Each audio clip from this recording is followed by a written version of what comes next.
As you're probably already aware, Kentaro Miura has passed away.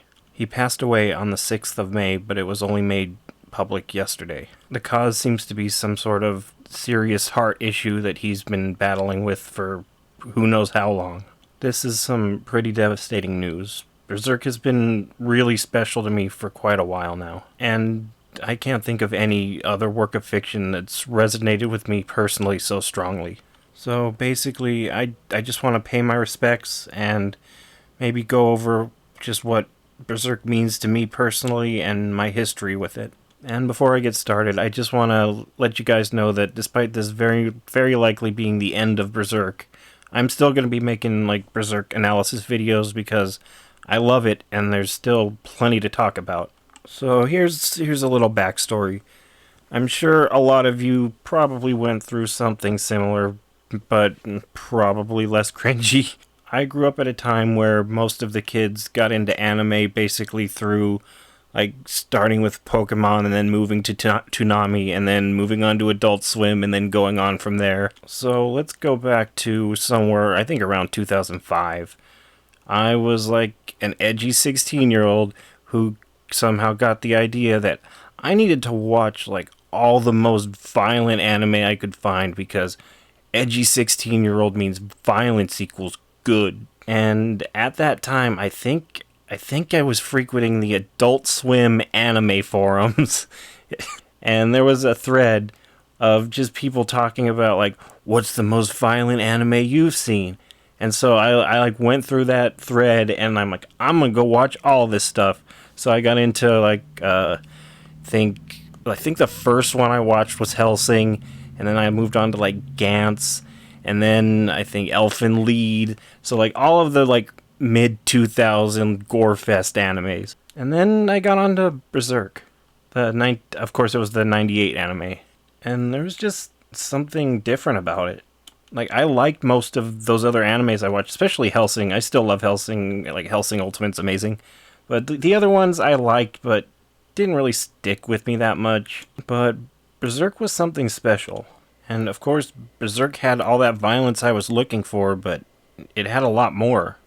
The way it focused on characters and character development, it was just something I'd never really seen before at that depth. And the world itself, despite it being like extremely dark and brutal, and as I mentioned before, all the violence and graphic stuff, none of it is gratuitous. This is just a depiction of a very harsh world, and all that stuff is needed to paint the picture of who Guts is and all the things he's struggling through. And of course, like I said, I was still like a dumb teenager, so a lot of it probably went over my head at that point, and I didn't really recognize how good it actually was, even though I did still really love it.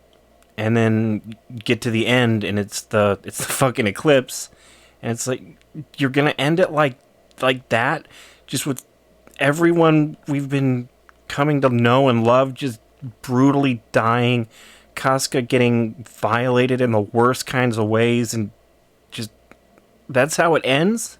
Because of course back then, like I didn't know there was more to the story in the manga. I don't even think I knew there was a manga. I'm like, this is all of Berserk. This is how it ends. Fuck. And it was always something that kind of lingered in my mind throughout the years, but I didn't really encounter it again until the Golden Age movies came out in like 2012 and basically just rekindled that fire. And I mean, the first one's pretty janky with the CG and stuff, but they're still great movies, and they're pretty faithful, except they do have to cut a lot of the stuff out just because it's what, 3 movies, 2 hours each, covering the entire Golden Age arc. So yeah, you're gonna miss some stuff, but the stuff that was there was very good, especially the eclipse. And like the third movie is great. And so even though like it was the same as the anime, like it covered the same section of the story, it went a little further, I think, and showed like the aftermath of just how fucked up Casca is and Guts is and how just broken everything is. And I think that's when I learned that is not the end of the story.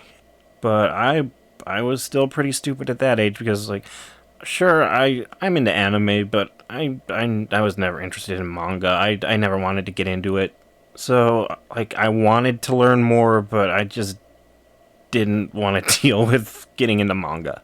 And I'm very ashamed to admit it, but the thing that actually got me to read the manga was that really shitty 2016 and 2017 anime. I'm like, I watched it after knowing that it was really bad. Like, I'd seen Eye Patch Wolf's video just destroying it. But it's like, I really want to know what happens in the story, even if the actual quality that I'm getting isn't that great. So I watched both seasons of the really shitty anime. But one thing I will give it, it's extremely faithful to the source material. It skips over the lost children, which really sucks, but all the stuff that is there is very, very faithful, despite being executed extremely poorly in pretty much every sense. The clangs, the really shitty CG and animation and cinematography, all that's horrible, but at least I got to know where the story went after the eclipse. And then I got to the end of that, and I'm like, but now what? Nothing's resolved. And then that is when I finally got into the manga. I can't take this anymore. I need the full story in all its original glory now. I'm not a manga person, but I'm going to be a manga person for this specific one. Berserk is still the only manga I've ever read. And it just blew me away. Like, all the anime and stuff, the 98 anime, really good. The movies, really good. But this is on a whole nother level.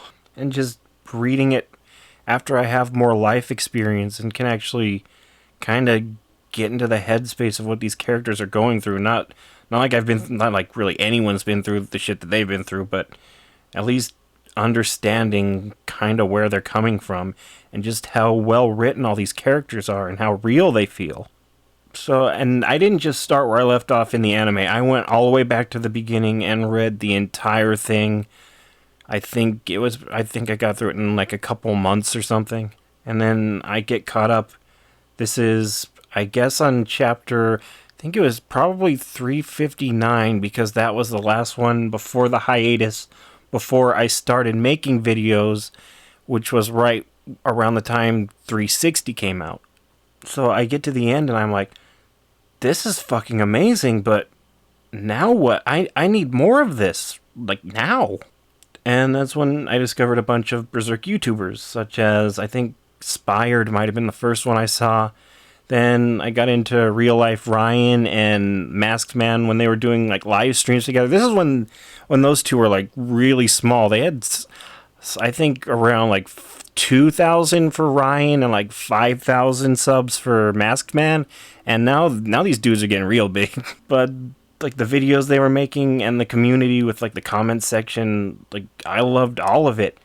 And that's when I'm like, I need to start doing this too. So I made my first Berserk video, which was, I forgot what the actual, like, inspiration was. It was one of Real Life Ryan's videos about, it must have been about Zod, because that's when I made my first Berserk video, which was my theory of Zod being the key to defeating Femto. And I had made, like, YouTube videos in the past, mostly just random video game stuff. This is the first time I've ever had to, like, edit stuff in a video, and I just kind of learned as I was going. It's nothing, like, super heavy or anything, but getting the panels, zooming around through them to give some movement, focusing and all that stuff, it's actually a lot of work, and it's the script writing too. But I loved it because I love Berserk, and I just really wanted to talk about Berserk. And that's basically where we are now. I think Berserk will probably always be my favorite work of fiction, whether it's finished or not. Everything that's there is just phenomenal. So I just want to say thank you, Miura-san. Everything you've done has helped me a lot. It's really helped me put things in perspective, and just the lesson of guts being, no matter how bad shit gets, you can always push forward. So I guess I'll leave it there. I just want to say, stay strong, fellow strugglers. I really love this community, and I'm very grateful for everyone who watches my videos and subscribes and comments and all that stuff. Rest in peace, Kentaro.